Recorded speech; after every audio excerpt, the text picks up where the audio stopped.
How many different messages did they hear during the course of that day, or the course of that week, or the course of that month? Now, there's something further here. You see, here's what I'm trying to say. A world of competing information is a world of competing authorities. Who says? Says who? Now, there's all kinds of things here. We have to realize we're not the only ones flowing information at them. So we not only need to give them truth, we need to give them discernment. But beyond that, then it absolutely underscores the point of how important it is that the sources of authority are trustworthy and reliable. In other words, here's what I mean by this. If we are giving them information about God, then we have to be trustworthy sources. For about 5 years in a row, I taught half the students at Bryan College, half the freshmen coming into Bryan College. How you doing? No worries. I taught half the students coming into Bryan College as freshmen, and I had them at the end of our worldview course write an autobiographical sketch through worldview lenses. In other words, where did your worldview develop? How did it get there? And so on and so on. And it's amazing to me how many students talked about just doubting and struggling with the church. I guess it didn't really amaze me because I used that. But here's the thing that it got to me. Their struggles, the intellectual struggles, they always had stories about something that happened in their homes or something happened in their churches.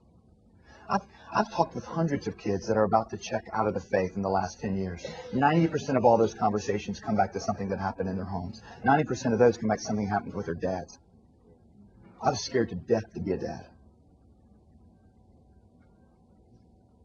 Because if we're not trustworthy sources, then what? I spoke at a church several years ago, the youth group, and the youth pastor took me off to the side and he said, I don't get Christian education. It was a church that was connected to a Christian school. And he said, I don't get Christian education. I said, well, what do you mean? He said, well, I just think if we have kids for 12 years at our Christian school, they should look different than public school kids when they graduate. I said, well, that's an interesting point. I went back to speak to the Christian school 4 years later, and what I found out was, in those last 4 years, 3 different men had been caught in inappropriate relationships with students, including that youth pastor. The question of trust is not just discernment, it's trustworthiness. And if Barna is right, even if he's close to being right, then only about 9% of American adults possess a biblical worldview. Maybe he was a little harsh, but even if he's within 25%, this is tragic. And worse than that, if Steve Kinnaman and Gabe Lyons are right in their book, Unchristian. If you haven't seen that book, write that one down, Unchristian. They did a survey of a branding survey. They wanted to know what 18 to 39-year-olds, or 18 to 29-year-olds, or 39-year-olds, I can't remember, thought about Christianity. When they heard the word Christian, what did they think? Number 1 answer, those who hate homosexuals. Number 2, judgmental. Number 3, hypocritical. Number 4, something else. Number 5, too involved in politics. The first thing that could be construed as a positive response was about 80% of the respondents replied, yeah, it teaches the same thing as other religions. That was the first thing that could be construed as being positive. Striking work about trustworthiness. Secondly, students don't know how to think. Now, this isn't just a Christian student thing. This is a cultural thing. Let's be honest. We're not a thinking culture. We're a feeling culture. I'm not suggesting we should be a thinking instead of a feeling culture. That's bad too. But this is where we're at. Now, here's what I want to say about this. If you went up to the average person on the street and you said, listen, tell me really what's the difference between John McCain and Mitt Romney and their policies? How many could give you an intelligent answer to that? But if you went up and said, hey, tell me the difference between Paris Hilton and Britney Spears, you could get an answer to this. Do you see what I mean? Now, let's be honest about Western culture. One of the things that keeps us from thinking is the fact that we are an amused culture. Now, this is huge because right now, let me back up here, sorry. There's a number of ways that this matters in terms of not being able to think. First of all, we've had in the last 2 years some just specific anti-Christian attacks. coming from authoritative sources. Richard Dawkins' book was on the bestseller list for a long time. Sam Harris did pretty well, and Chris Hitchens definitely did pretty well. Now, these guys aren't mainstream thinkers in terms of what people actually believe, but their books are greatly being read. And this is a challenge when it comes to students. Students that come into our summit program, they want to know, how do you answer this? How do you answer that? And then if you look also at the college community, this is an interesting study. Gary Tobin works for the Institute for Jewish and Community Research. He's one of their primary researchers. He did this study. It's a huge study of college faculty. He wanted to know the religious beliefs and behavior of college faculty. Now, what's interesting about this is that this guy was actually looking in his study. He was trying, admittedly, to uncover anti-Jewish bias in the university. He didn't find it.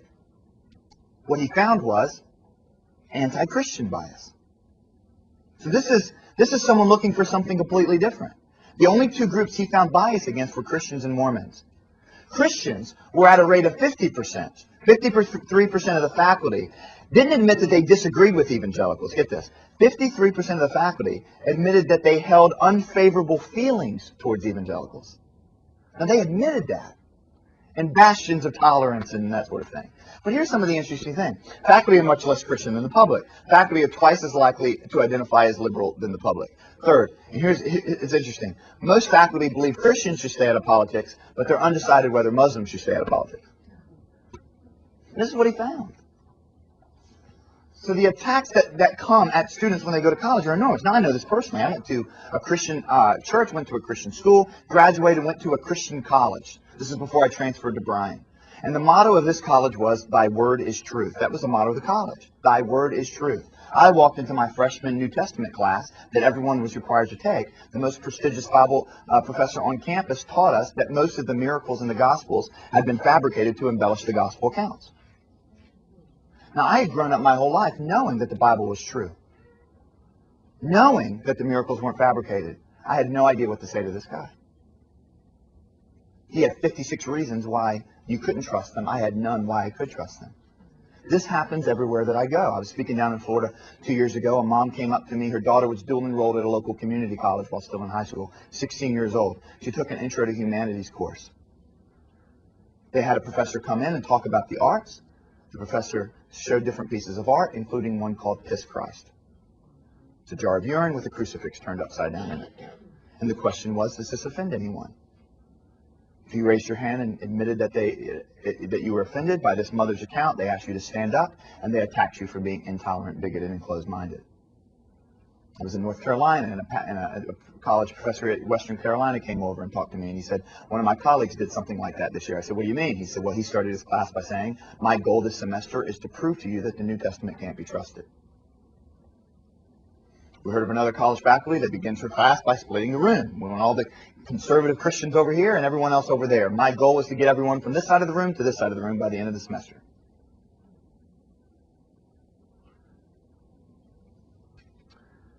And I could just tell you story after story after story. I was speaking in South Carolina at a church, and two students from a local liberal Christian college came up and said, tell us why the Old Testament can be trusted. I said, good to meet you. My name is John. They said, no, tell us why the Old Testament can be trusted. I said, what do you mean? They said, well, our professor says that no serious historian or historical scholar today believes the Old Testament is reliable at any level. I said, wait a minute. Quote that to me again. They said, no serious scholar believes the Old Testament can be trusted today. Now, that's just patently false. Just patently false. But many students aren't equipped to deal with that sort of thing. They're not equipped to know how to think. Now, I guess I jumped ahead of myself. This is the book, by the way, I'm Christian, that I told you about. Of course, this is part of the greatest commandments, to love God with all of our hearts, souls, and minds. Now, let me flesh out a cultural reality that I think gets in the way of this. I said the cultural reality of information gets in the way of knowing who to trust because you have a multitude of authority sources. The cultural reality of living in an entertainment-driven society keeps us from thinking. Now, here's what I mean by this.